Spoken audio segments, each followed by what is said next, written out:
For satin stitch, we are going to start by bringing our needle and thread up through the middle of our first petal. Then we're going to take our needle on the outside of the petal and bring it down. Then you're going to bring your needle back up again at the end of the petal, and we're going to bring it back down on the side of our previous stitch.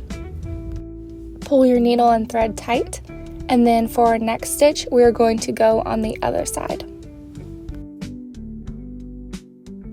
Bring your needle up as close to the previous stitch as you can. Then we're going to pull our thread up, and we're going to, again, as close as we can to the other stitch, bring our needle down. Now, as we continue to work on the outside of the petal, we are actually going to bring our needle up and then back down in the same place that our previous stitch was.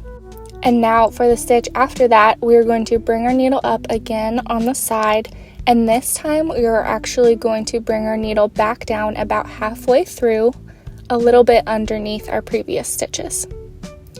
What I'm doing here is creating a fan-like look since the top of the petal is larger than the bottom. So then now we can bring our needle and thread up, and we can go to the side of our previous stitch again. Continue this process, bringing your needle up, and then this time we are going to go in the same place again as our other stitches at the bottom.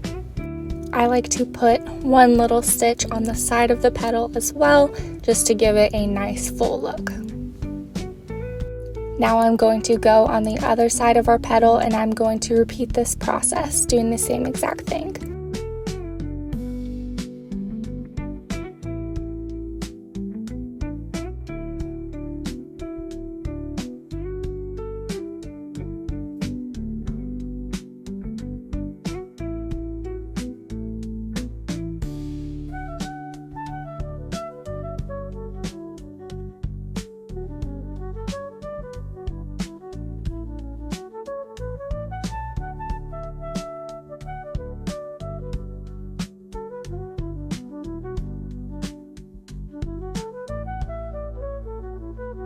I hope you liked this tutorial. If you did, please subscribe to my YouTube channel, like this video, and let me know in the comments what you want to see next.